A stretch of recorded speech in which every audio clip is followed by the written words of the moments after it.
그래서 아마 다다음 그 5월 3일 날은 이거 오후 수업을 안 하는 걸로 하고요. 5월 10일 날 마무리 해드린 걸로. 또 빨간 날인데 또 남으세요 그래가지고 또 오후 수업하면은 여기 인원에서 아마 또 몇 사람이 또 이탈할 수도 있을 거예요. 그죠? 그러면 또 대신에 이렇게 기출을 풀면서 이거 내가 해볼 수 있다. 이게 이렇게 간단하게 주는구나. 이런 걸 많이 인식을 하셔야 돼요. 그리고 물어보는 걸 계속 물어보잖아요. 반복해서. 어차피 표현만 발리해서. 그러니까 이게 기본적인 용어에 대한 이해만 하면 문제 충분히 풀 수 있겠구나. 이런 자신감을 가지셔야 돼요. 그렇죠? 잘 해주실 거라 생각하고. 그래서 저희가 얘기하는 게 그거예요. 학계로는 성적이 나와요. 학계로는 공부하면 돌면 돌수록 성적이 나오는 거예요. 얘기는. 그 뭐하고 밸런스가 맞아야 돼요. 민법하고. 민법이 더 만만치가 않거든요. 실상은 학계론하고 민법이 있으면 민법이 더 어려워요. 문제 나오는 걸 보면. 민법은 5개 지문을 다 풀어야지 답을 도출할 수 있거든요. 대부분 이렇다고요. 학계론처럼 5번을 먼저 보세요. 이런 건 안 된다고요. 이거는. 그러니까 민법하고 밸런스가 맞출 수 있도록. 그렇죠. 그래서 제가 모의고사 보라고 강조하는 이유가 그거예요. 그 느낌을 모의고사를 봐야지 느낄 수 있다고요. 민법을 푸는데 진짜 시간이 얼마나 걸리고 이거는 좀 생각보다 빨리 풀리고 이런 걸 알아야지 실전에 가서 당황하지 않는다고요. 그래서 어떤 양반이 나는 민법이 자신 있다고 41번부터 푸는 거예요. 근데 41번부터 푸는데 41번에서 나도 모르게 1시간 쓰고 넘어온 거예요. 그럼 남는 시간이 없잖아요. 거꾸로 개론을 찍어야 되는 문제가 발생하는 거예요. 제대로만 풀어도 답이 나오는데. 그럼 또 실패하는 사람도 있는 거예요. 시간 배정을 잘못해서. 그거를 모의고사를 보면서 계속 연습을 해야 돼요. 그래서 뭐를 놓고 봐야 되냐면 시계 앞에 놓고. 그래서 이게 내가 시간 배정을 잘 하고 있는지. 실력은 있는데 시간 배정이 실패해서 떨어지면 그게 무슨 황당한 경우예요. 그렇잖아요. 거기다 이번에 여러분들은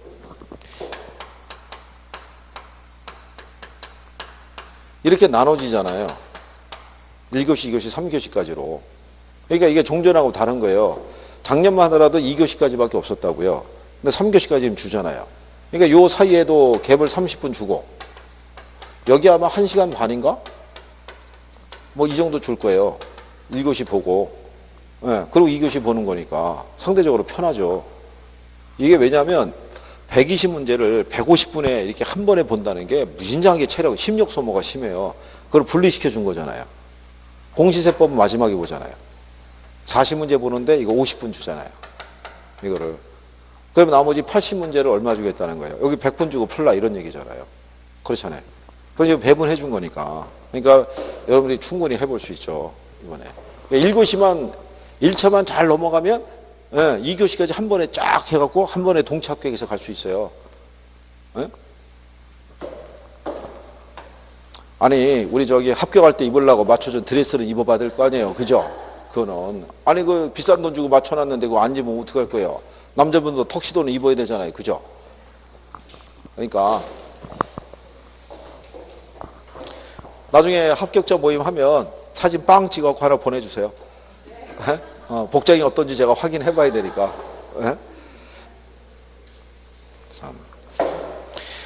우리가 이제 152페이지 가시면요. 이용하고 관리가 있는데 제가 아까 그랬죠. 이용은 잘 안 나온다고. 최근에 나온 게 그게 23회 때 도시 스포를 하나 나온 거예요. 도시 스포를 아시죠? 도시의 성장이 무질서하고 불규칙하게 확산되는 그런 경향이 있죠. 그렇죠?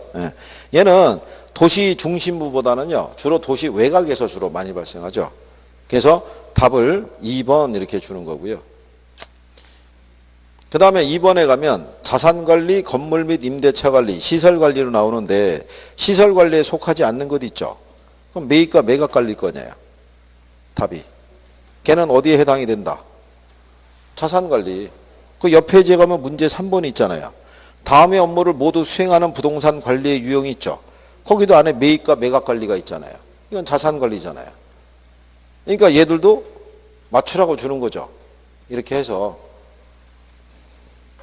그러면 자 4번 문제 가시면 부동산 관리에 관한 설명으로 틀린 걸 물어봤죠. 그렇죠? 4번에 갔더니 오피스 빌딩에 대한 대대적인 리모델링 투자 의사결정이 있죠. 이거는 시설관리에 속한다는 거 틀렸죠. 리모델링도 자산관리예요. 매입과 매각, 포트폴리오 구성 이런 거 다 자산 관리인 거야. 그러면 결론적으로 지금 2번, 3번, 그 다음에 4번 다 자산 관리에 관련된 사항을 답으로 유도하고 있잖아요. 그래서 아까 우리가 본문할 때 자산 관리의 내용을 제일 중요시한다라고 체킹을 해드린 거죠. 그 다음에 뒤에 가시게 되면 5번에 가면 부동산 관리에 관한 설명으로 틀린 걸 물어봤을 때요. 아까 우리가 자가 관리가 있고 위탁 관리가 있고 혼합 관리가 있다고 그랬죠. 이게 이제 패턴이 어떻게 바뀌어가고 있냐면요. 처음에는 자가하고 위탁을 주로 줬는데 요즘은 혼합 관리 쪽으로 또 치우치고 있어요. 왜냐하면 자가하고 위탁만 계속 주다 보니까 또 문제 낼 게 별로 없잖아요. 그러니까 잠깐 또 혼합으로 외도를 좀 했다가 다시 또 돌아간다고요. 시스템이. 자, 5번에 보게 되면은 틀린 걸 물어봤어요. 그죠? 자, 2번에 직접 관리, 자치관리 방식은 관리 업무의 타성을 방지할 수 있고 인건비의 절감 효과가 있다고 그랬으니까 얘가 틀린 거죠. 타성이라는 게 매너리즘이에요. 그러니까 내 집을 내가 관리하다 보니까 그럴 거 아니에요. 아, 이번에 저거 담장 보수해야 되는데, 에이, 이번 뭐 올해도 별 문제 없었으니까 그냥 넘어가지 뭐. 이렇게 넘어가는 게 타성이라고요. 매너리즘. 근데 위탁 관리는 틀리죠. 전문적이고 체계적인 관리니까 정해진 시기에 따라서 수시로 점검하고 진단하고 수설하고 이런 걸 다 행한단 말이에요. 그죠? 그래서 2번이 잘못되어 있고 3번의 간접 방식은 관리 업무의 전문성과 합리성을 제고할 수 있는 반면에 기밀 유지에 있어서는 직접 관리 방식보다 불리하겠죠. 아까 직접 방식의 장점이 위탁의 단점. 그렇죠? 예. 그다음에 직접의 단점이 위탁의 장점이 된다고 그랬어요. 그리고 6번 같은 경우도 그냥 맞추라고 주는 거죠. 거기 보면 업무의 기밀 유지에 유리하고 업무 행위 아니라를 초래하기 쉽다. 아니라가 그거잖아요. 매너리즘. 그죠? 얘는 무슨 관리겠어요? 직접 관리죠. 직접 관리. 그러니까 여기도 문제가 하나는 나오는데 결코 어렵지 않게 줘요. 결코. 그러니까 거의 맞추라고 주는 수준이라고 보시면 돼요. 그렇죠? 그래서 그런 내용 정도 여러분들이 정리할 수 있으시면 되겠고요.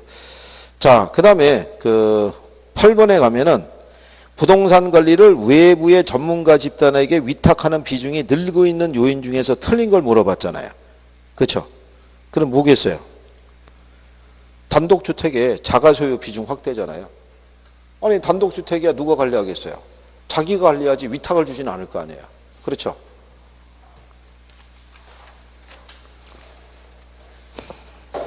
자, 뒤에 가시게 되면 9번 문제 부동산 관리에 관한 설명으로 틀린 걸 물어봤죠. 그렇죠? 예. 거기 보시면 4번에 임차 부동산에서 발생하는 총 수입의 일정 비율을 임대료로 지불한다면 이는 임대차 유형 중에서 비율 임대차에 해당이 된다. 맞는 표현이죠.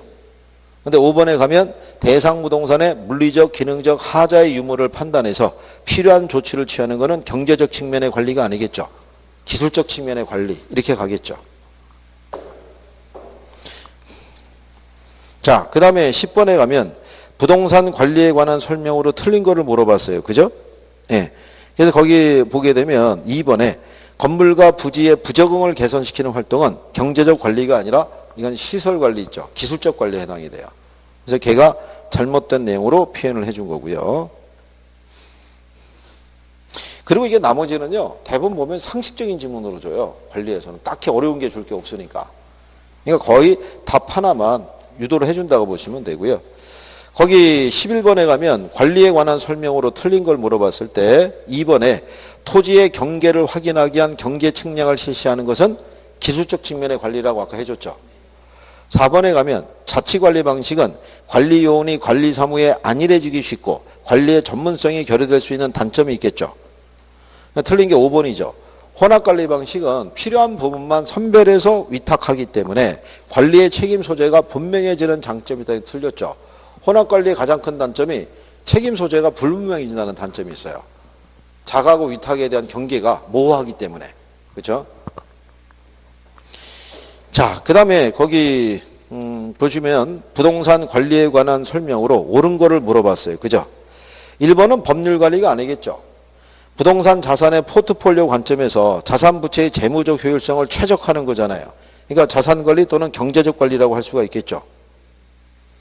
그 다음에 4번에 가면 시설관리는 시장 및 지역경제 분석, 경쟁 요인 및 수요 분석 등이 주요 업무다 그랬으니까 얘도 경제적 관리 또는 자산관리의 측면을 얘기하고 있는 거죠. 5번에는 자산관리가 건물의 설비, 기계 운영 및 보수, 유지관리 업무에 한한다 그랬으니까 4번과 5번의 표현이 바뀌었겠죠. 그렇죠?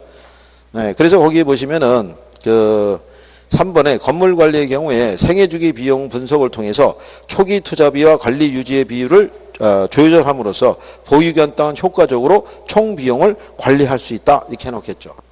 그러니까 이렇게 쭉 보시다 보면 거의 상식적으로 얘는 답을 맞출 수 있게끔 줘요. 어려운 내용도 아니기 때문에. 자, 그 다음에 뒷짝에 넘어가시면요. 13번에 부동산 관리 이렇게 틀린 걸 물어봤을 때 관리자가 상업용 부동산의 임차자를 선정할 때 뭐가 제일 중요하다 그랬어요? 가능 매상고. 비율 임대차는 임차자 총수입의 일정 비율을 임대료로 지불하는 거죠. 주로 이것도 상업용 부동산에서 쓸 수 있는 조건이잖아요. 근데 아까 우리가 예일대라고 해봤었죠. 그렇죠? 예방적, 일상적, 대응적 유지 활동에서 뭐가 제일 중요하다? 예방적, 사전적이잖아요. 그러니까 3번이 대응적이라고 했으니까 틀렸죠. 대응적이 아니라 걔가 예방적이 되겠죠. 그죠?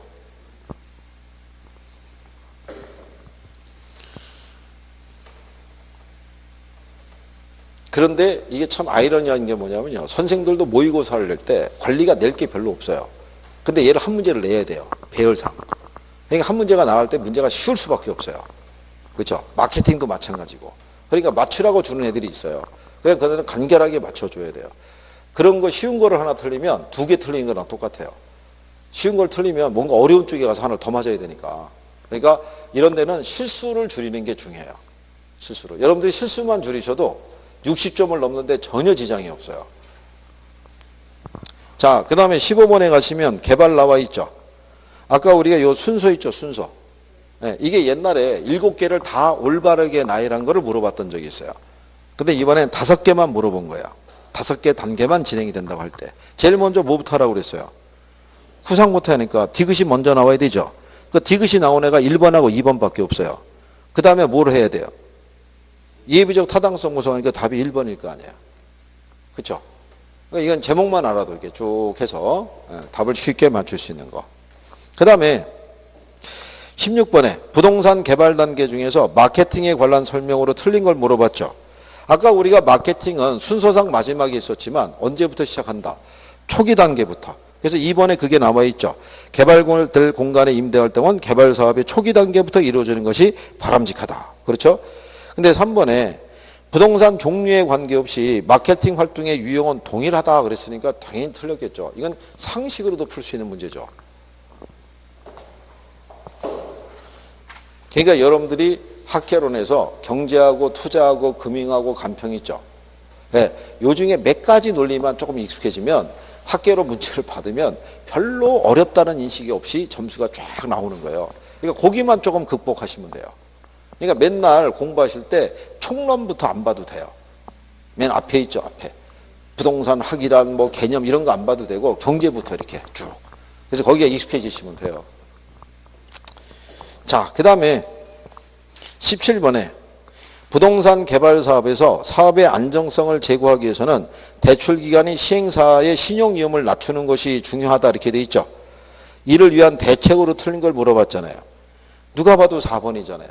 대출 심사 조건의 완화. 그렇잖아요. 읽다 보면. 자, 그 다음에 부동산 개발의 위험에 관한 설명으로 틀린 걸 물어봤어요. 그죠? 예.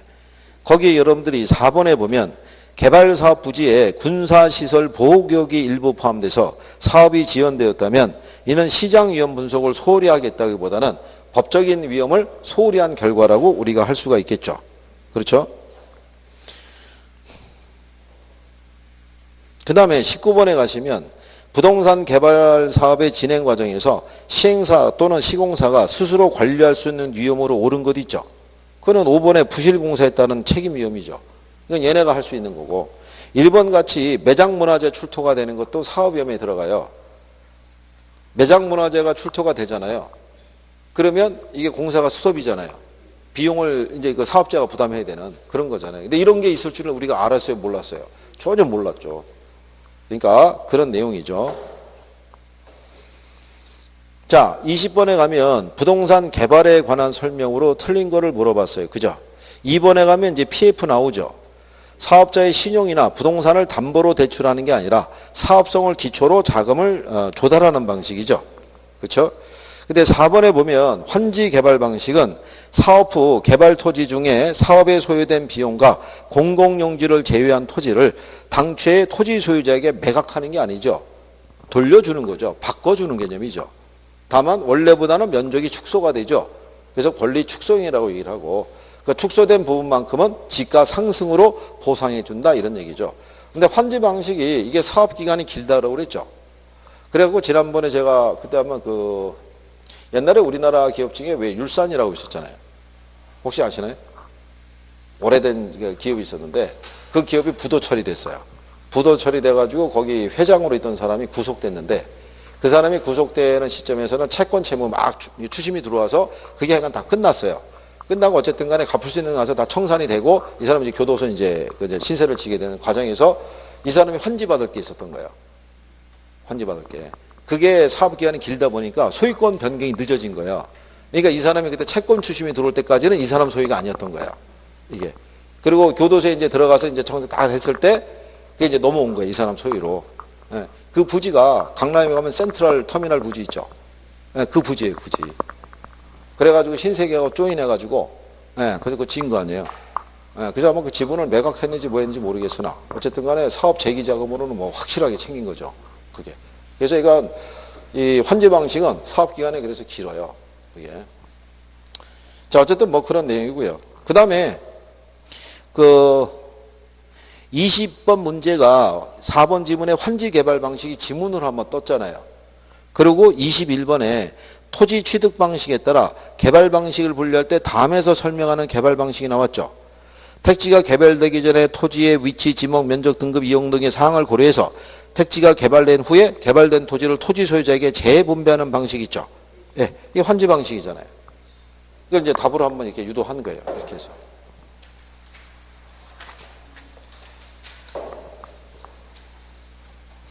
자, 그 다음에 이제 22번에 가면요. 민간의 부동산 개발 사업 방식에 관한 설명으로 틀린 걸 물어봤죠. 민간 개발 방식에 가게 되면요.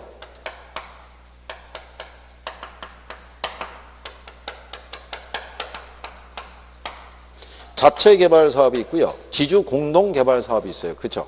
네. 근데 경기가 괜찮을 때는 자체 개발이 좋긴 좋죠. 토지 소유자가 직접 자금을 조달해서 개발하고 분양에서 발생한 이익을 다 독점하는 케이스니까. 근데 대신에 모두 커요. 위험도 크죠. 그래서 위험을 분산할 수 있는 방법으로 채택하는 게 뭐예요? 지주 공동 개발 사업이죠. 그래서 저기 1번 지문에 22번 자체 개발 사업은 불확실하거나 위험도가 큰 부동산 개발 사업에 대한 위험을 토지 소유자하고 개발업자 간에 분산할 수 있는 장점이 있다라고 그랬으니까 틀렸죠. 그걸 분산할 수 있는 거는 지주 공동 사업이겠죠. 그래서 1번이 잘못되어 있는 거예요.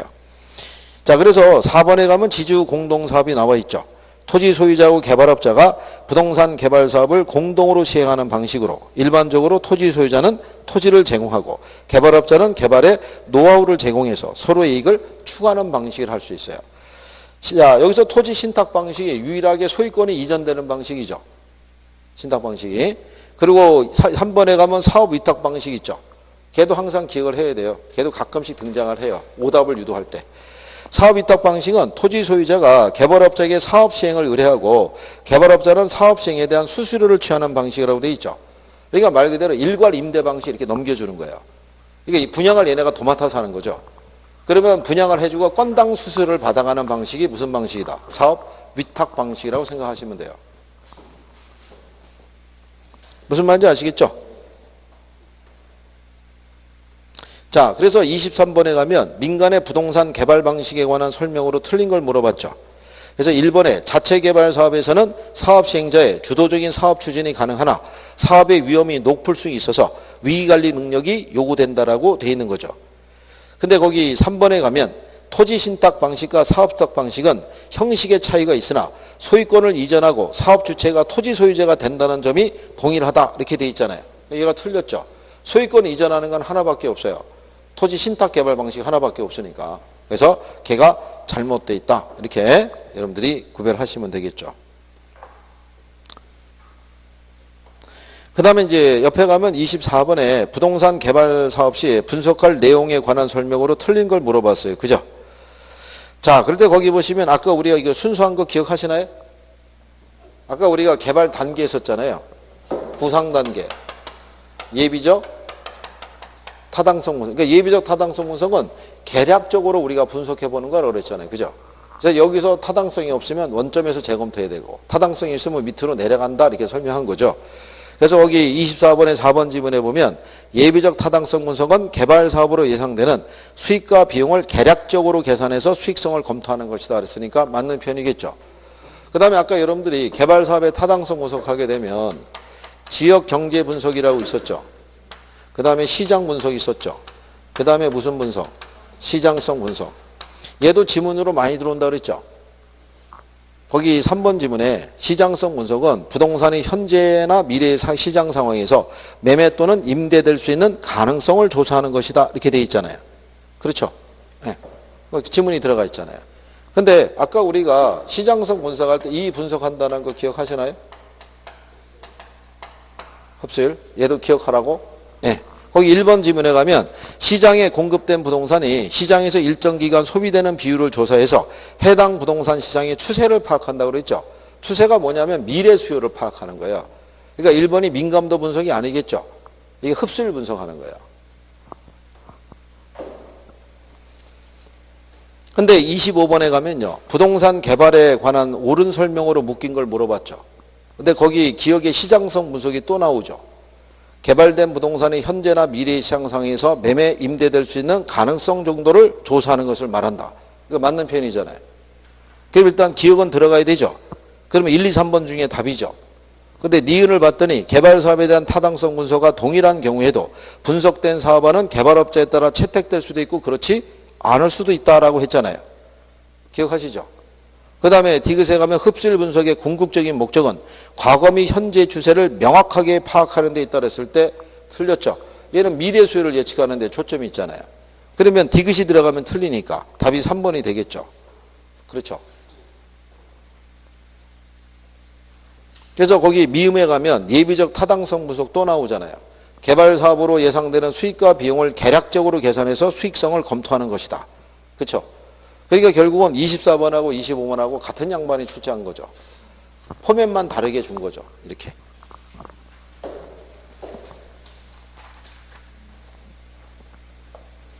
자, 그래서 그러면 뒤로 26번에 가시면요.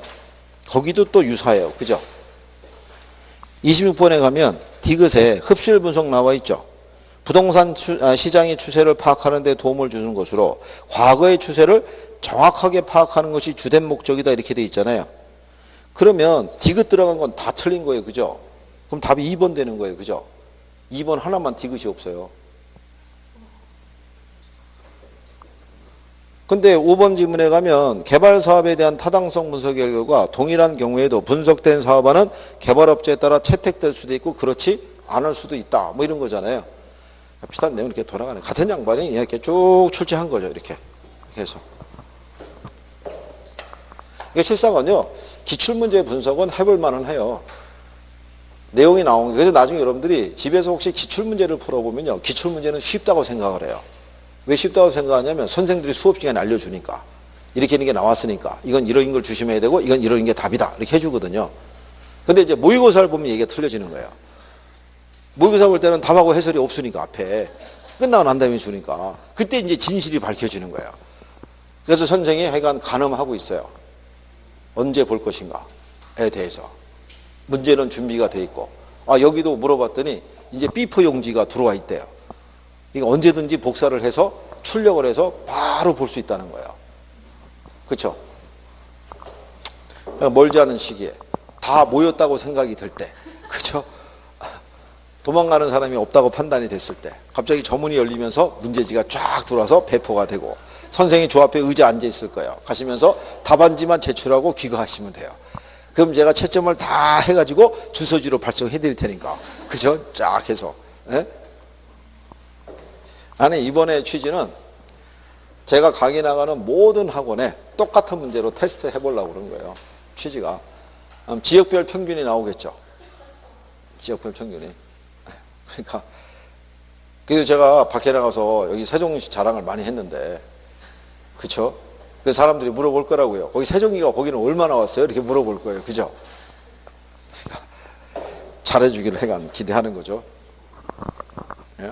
아니요. 왜냐하면 그 제가 강의한 데가 이제 노량진에서 강의하니까, 그러니까 노량진 기준에, 노량진이면 이제 서울의 평균적인 수준이 나올 거고, 수도권에서도 강의하니까 거기서 나온 거, 여기 충청도 강의하니까 충청도 한 거, 이렇게 세 개 지역은 최소한 분리할 수 있죠. 비교가. 그렇죠. 그래서 지역별 평균 해갖고 이제 쫙 하면 이제 누가 어디가 상위 랭킹가 돼 있고, 자. 27번은 뭐 그냥 참고하셔도 되고요. 사업이익에 부정적인 영향을 주는 거는 뭐가 있겠어요? 이거. 용적률이 감소하는 거죠, 뭐. 용적률이 커야 되잖아요. 그럼 옆에 28번에 아파트 재건축 사업 시 조합의 사업성에 부정적인 영향을 주는 요인으로 모두 몇 개냐 이렇게 물어봤잖아요. 건설 자재 가격이 상승하는 게 부정적이죠. 네. 조합원 부담금 인상도 이게 부정적인 영향을 주는 거죠. 그 다음에 공사기간의 연장이 그렇죠. 그 다음에 기부 체납의 증가가 그렇죠. 이런 일반적인 사업할 때 지자체에다가 왜 일반적인 시설 만들어서 기부 체납하는 조건으로 용적률이라는 인센티브를 받는데 이게 들어간 비용이 만만치가 않거든요. 그러니까 기부 체납이 증가하게 되면 그만큼 수익성이 악화된다고 생각하시면 되겠죠. 그 외에 조합원 부담금이 인상이 되는 건 마찬가지고요. 근데 일반 분양분의 분양가가 상승하는 건 이득이죠. 예, 그게 다 조합원에게 돌아가는 혜택이 될 수 있으니까. 그래서 그럼 전부 몇 개가 나오겠어요? 4개. 그 다음에 뒷장으로 넘어가시면요. 30번에 부동산 개발 사업에 관한 설명으로 틀린 거 했을 때 거기 3번에 BOT 나오죠. 예, 빌드 오퍼레이트 트랜스퍼잖아요. 그러니까 빌드라는 게 민간 사업자가 스스로 자금을 조달해서 시설을 건설하는 거죠. 그 다음에 오퍼레이트가 나왔으니까 일정 기간 소유 운영한 후에 사업이 종료된 때 국가 또는 지자체 등에게 시설의 소유권을 이전하는 거니까 T가 나오겠죠. 그러니까 BOT는 맞는 표현이라고 할 수 있죠. 그리고 거기 보면 4번에 부동산 개발의 타당성 분석이 있어서 개발된 부동산이 현재나 미래의 시장 상황에서 매매되거나 임대될 수 있는 정도를 조사하는 것을 시장성 분석이라고 하죠. 그렇죠? 예. 자, 그런데 2번에 가면 보전 재개발이라고 있죠. 도시 재개발을 보면요. 보전 재개발이 있고요. 수복 재개발이 있고 개량 재개발이 있고 철거 재개발이 있으면 얘가 가장 적극적인 재개발이고요. 얘가 가장 소극적인 거예요. 그러니까 얘하고의 차이점 뭐냐면 얘는 이미 노후 불량화가 발생한 거예요. 그거를 다시 원래 상태로 기능을 회복시키는 데 목적이고, 그러니까 수복이라는 표현을 쓰죠. 얘는 아직 발생하지 않은 거예요. 미리 미연에 방지하겠다는 거예요. 모든 건축물은 건축한 뒤에는 미세한 균열이라고 그럴까요? 이거는 다 진행이 돼요. 진행되는데 얘는 만약에 그런 것들이 발생이 되기 아주 초반에 미세한 부분이 있어도 더 이상 진행을 방지시키는 거예요. 그러니까 전통적으로 보존해야 될 어떤 건축물 있죠. 예, 주요 시설물에 대해서는 이런 방식을 쓴다라고 생각하시면 돼요. 예전에 그 경주에서 왜 지진 발생했잖아요. 그때 첨성대가 그때 뭐 변화가 있어야 하니까 사람들이 막 관심 있게 주의 있게 봤잖아요. 근데 세상 큰 변화는 없었던 거잖아요. 그럼 걔가 무슨 그 균열이 가거나 그래서 그걸 보는 게 아니잖아요. 어떤 문제가 발생하기 전에 사전에 뭐 하기 위해서, 차단하기 위해서 그렇게 하는 것을 무슨 재개발? 그걸 보존 재개발인 거예요. 그러니까 30번은 2번이 보존 재개발이 아니라 무슨 재개발? 이거 수복 재개발인 거예요. 수복 재개발. 그러니까 출제자가 요거 두 개는 제목만 갖고 구별하기가 애매하잖아요. 그러니까 얘를 답으로 살짝 바꿔서 내준 거예요. 그 다음에 거기 31번에 가면요. 3번에 시장성 분석 또 나오죠. 향후 개발될 부동산이 현재나 미래의 상황에서 매매되거나 임대될 수 있는 지에 대한 경쟁력을 분석한다 이렇게 나오잖아요. 근데 5번에 가면 BTO가 나오죠. 자, 민간이 개발한 시설의 소유권을 준공과 동시에 공공에 귀속시키고 민간은 시설관리 운영권을 가지며 공공은 그 시설을 임차해서 사용하는 민간 투자 사업 방식으로 되어 있죠. 임차하니까 리스죠. 그러니까 그때가 BTL로 나와야죠. 네. 그러니까 이게 BT5라고 그랬으니까 틀렸겠죠. 그리고 거기 보면 32번 있죠. 시설의 준공과 함께 시설의 소유권이 정부 등에 귀속되지만 사업 시행자가 정해진 기간 동안 시설의 운영권을 가지고 수익을 내는 방식이다. 도로, 터널 등 시설 이용자로부터 이용료를 징수할 수 있는 사회 기반 시설 건설의 사업 방식으로 활용되고 있다라고 해놨잖아요. 아까 해줬죠? 뭐겠어요? BTO죠, BTO. 그렇죠? 다 이제 이런 식으로 물어보는 거예요. 이렇게. 그러니까 그 문장을 따라가면은 찾아갈 수가 있죠. 그래서 그런 정도까지 정리하셨고요. 다음 시간에 뒤에 요거 입지계수 계산하는 것 있죠. 얘들은 가끔 한 번씩 나오는데 작년에 나와가지고 올해는 여러분들한테 출제될 수 있는 그 확률이 제가 볼 때는 얘는 반반이에요. 얘가 연속으로 나올 때가 있어요. 한 번 안 나오다가 나오면 연속적으로. 안 나오면 그냥 쭉 쉬는 거예요, 이게. 그래서 다음 주에 이거 또 계산하는 거 지대론에서 간략하게 설명하고 간평으로 쭉 해서 마무리 해드릴 테니까. 감정평가도요. 여러분들 이렇게 기출문제 쭉 풀어보시잖아요. 그러면 간단한 거는 진짜 간단하게 줘요. 이거 왜 그러냐면 감정평가 이론이 15% 내외를 내도록 돼 있잖아요. 근데 학생들이 감평을 공부를 안 해요. 여기를 아예 버려요. 이걸 버려도 6점이 나오는 거예요. 그러니까 버리는 거예요. 그러니까 출제자 입장에서는 또 황당한 거예요. 시험 범위에는 들어가 있는데 공부를 안 해요. 근데 얘를 버려도 합격은 해요. 그럼 얘가 시험 범위에 들어갈 일이 없잖아요. 그러니까 자꾸 간결하게 주는 거예요, 문제를. 여기도 맞추는 게 쉽다. 여기도 괜찮다. 이렇게 조금 봐라. 막 이렇게 자꾸 주는 거예요, 지금. 그러니까 제목만 따서 자꾸 막 주고 있는 거예요, 지금. 그러니까 6문제 중에서 반은 그냥 용어만 알면 풀게끔 줘요. 그러니까 버리는 건 우리 손해예요. 몇 가지만이라도 정리하는 게 필요해요. 많은 거 해달라는 것도 아니에요. 무슨 얘기인지 아시겠죠? 그래. 자, 여기까지 하신 거고, 다음에 이제 수업하면서 마무리하는 걸로 하고요. 마지막에 복습 좀 하시고, 그렇죠? 그리고 뭐 이거 문제집 봐서 확인하셨겠지만 여러분 수준이면 충분히 풀 수 있다는 거, 그렇죠? 자신감을 가지시고. 자, 오늘 여기까지 합니다. 고생하셨습니다. 수고하셨습니다.